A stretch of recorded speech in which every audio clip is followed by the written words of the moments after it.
प्यारे मोहतरम दोस्तों, हमारे चैनल से जुड़ने के लिए यूट्यूब पर फैज़ान गौसे आज़म सब्सक्राइब करें और बाप का कहना माने।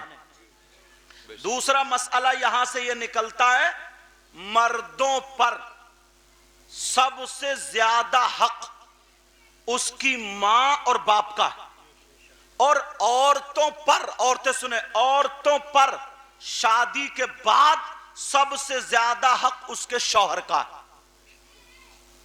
मगर बताइए, शादी के बाद मां की सुन रहे हो, बीबी कह रही इधर को चल तो इधर को, इधर को चल तो इधर को। मैं ये नहीं कहता बीबी का कहना मत मानो, मानो, लेकिन औरतों पर सबसे ज्यादा उनके शौहर का। नबी फरमाते औरत को शौहर की इजाजत के बगैर घर से निकलना जायज नहीं। अब जरा सोचियो, सबकी इजाजत लेती होंगी। नबी फरमाते औरत को, इसलिए बोल रहा हूं मेरी बहनें भी सुने, औरत को, बीबी को शौहर की इजाजत के बगैर घर से निकलना जायज नहीं। आए हाय, मुझे नबी की बेटी याद आने लगी, इस पे वाकया लगा दूं, इजाजत है? जी जी। मेरे नबी की बेटी सैयदा फातिमा और उधर हजरत अली दामाद, दोनों में थोड़ी सी अनबन हो गई। क्या हो गई? अनबन हो गई। इसका मतलब यह नहीं कि लट चल गए या गाली गलोच, मगर बाज आदमी तो इतना कुबड्डा है, हजरत इतना बड़ा बदतमीज इंसान है, खेत में घास अगर हो गई तो बीबी को गालियां दे रहा घर आके। लाइट चली गई, मोमबत्ती या डिब्बी जलाने में थोड़ी देर हो गई, बीबी को गाली मिल रही है। बाहर काम नहीं चला, बीबी गाली सुन रही है। कोई बात नहीं है, फिर भी आकर के बीबी को गालियां बकता है। और ऐसी ऐसी गाली, इतना बदतमीजी से गाली, उसकी मां की गाली, बहन की गाली, नानी की गाली, पूरे शजरे को गाली। क्या मतलब है?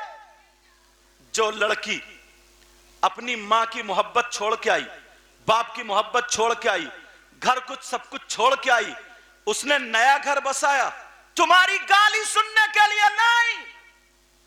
हजरत अली और सैयदा फातिमा में थोड़ी सी अनबन हो गई।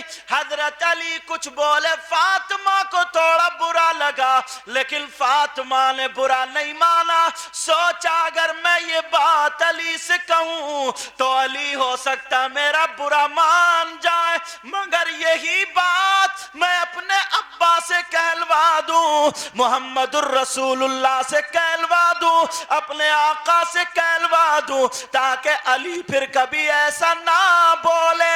अल्लाह अल्लाह, हजरत अली बैठे हैं, सैयदा फातिमा आ गई, और जैसे ही आई हजरत अली की बारगाह में आकर के कहने लगी, ओ मेरे सरताज, ओ मेरे शौहर नामदार, ओ मेरे प्यारे प्यारे शौहर अली, आप हमें इजाजत दे दे, हम अपने बाप के घर जा रहे हैं। हजरत अली बोले, फातिमा प्यारी प्यारी बीबी, जरा बताओ अपने अब्बा जान के घर क्यों जा रही हो? लेकिन फातिमा झूठ तो नहीं बोल सकती, आज की औरत की तरह नहीं। फातिमा कहने लगी, ओ मेरे सरताज, हम आपकी शिकायत कर ले, अपने अब्बा जान के पास जा रहे हैं। अपनी आपकी हजरत अली तो पसीना आ गया। फातिमा, मेरी शिकायत? आज तक नबी के पास मेरी जरा सी भी कुछ शिकायत नहीं पहुंची, और आज बेटी शिकायत लेके। हजरत अली खामोश, बिल्कुल सकते में आ गए, लेकिन फातिमा फिर बोली, ओ मेरे सरताज, हमें जाने की इजाजत दे दे ताकि हम अपने अब्बा जान से शिकायत करें। हजरत अली फिर भी खामोश है। तीसरी मर्तबा फातिमा बोली, ओ मेरे सरताज अली आप हमें इजाजत दे दे ताकि हम आपकी शिकायत अपने बाप से करें। अब जरा सोचो, फातिमा नबी की बेटी थी, इजाजत के बगैर भी जा सकती थी, मगर अपने बाप से इजाजत ले रही है। आज के बाद मेरी बहन घर से कदम ना निकाले, और अगर निकाले तो शौहर की इजाजत के बगैर नहीं, शौहर की इजाजत के साथ निकाले। अगर शौहर मना कर दे, तुम आजमा के देख लियो, आज के दौर में अपनी बीबी से कह के देख लियो तुझे मैके चलना, जल्दी से तैयार हो जा, और जैसे ही बीबी तैयार हो जाए तुम प्रोग्राम कैंसिल कर देना कि यार मुझे काम है, या मेरी तबीयत ठीक नहीं है, या मेरा दिल ठीक नहीं है, आज मैं जाना नहीं चाहता हूं। अच्छी से अच्छी सर पे चढ़ के बैठ जाएगी। ये कहेगी तुम्हारे काम तो जिंदगी भर के है। शौहर की इजाजत गई भाड़ चूल्हे में। आज ये हालात, नबी की बेटी सैयदा फातिमा खड़ी है, अली बैठे, आंखों में आंसू है, लेकिन अली बोले फातिमा मैं चाहता था तुम मुझसे कुछ मांगो, तुम 6 दिन भूखी रही मगर तुमने मुझसे कुछ ना मांगा। फातिमा वो थैले में रोटी जौ की सूख के अकड़ जाती थी और उसको यूं तरीके से तोड़ती थी, नहीं टूटती थी। आप घुटने पे रख के हथेली से दबा के तोड़ के पानी में भिगो भिगो के खाती थी, मगर तुमने मुझसे कुछ नहीं मांगा।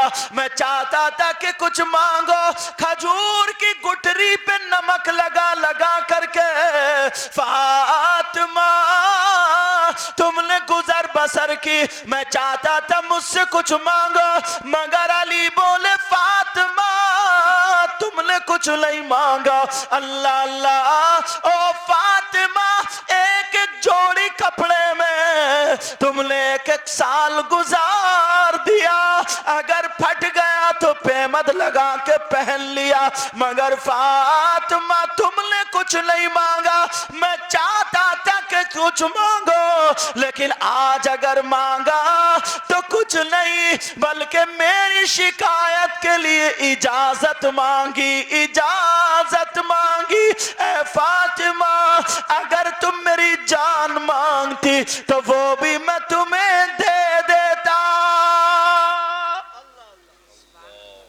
सैयदा फातिमा ने हजरत अली के मुंह पे हाथ रख दिया और हजरत अली के आंसू पोंछे। फातिमा भी रो पड़ी। हजरत अली चुप हो गए। सैयदा फातिमा ने हाथ उठाए और दुआ फरमा दी, ऐ अल्लाह मेरे अली की इज्जत और उम्र में बरकतें अता फरमा दे।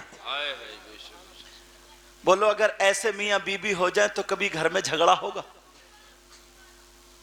आज जवान जवान बच्चे हैं लेकिन गाली अब भी खत्म नहीं हुई। सैयदा फातिमा दुआ कर रही, ऐ अल्लाह मेरे अली की उम्र और इज्जत में बरकतें अता फरमा। हजरत अली कहने लगे फातिमा जाओ। फातिमा बोली अली अब नहीं जा सकती। कहा नहीं फातिमा तुमने पहली मर्तबा मुझसे कुछ मांगा, मैं तो चाहता था कि कुछ ना कुछ मांगे, मगर आज तुमने मांगा। फातिमा जाओ, मेरा हुक्म है जाओ। सैयदा फातिमा चली। मेरी बहन सुन ले, जो फैशनीले कपड़े पहनती हैं वो सुन ले। सैयदा फातिमा चली, चादर ओढ़ लेती है। फातिमा की चादर पे पेमत तो दिखाई दे रहे थे मगर जिस्म दिखाई नहीं दे रहा था।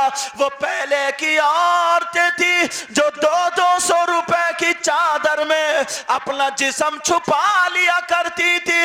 आज की मेरी बहन है जो 2000 के कपड़ों में जिस्म नहीं छुपा पाती। वजह यह है पहले की लड़की कपड़े पहना करती थी तो जिस्म छुपाने के लिए, और आज की लड़की कपड़े पहनती है जिस्म दिखा सोच बदल गई है, सोच। मगर तुम या कम से कम 50 माँ बाप ऐसे हैं जिनकी बेटियां, तुम भी बिल्कुल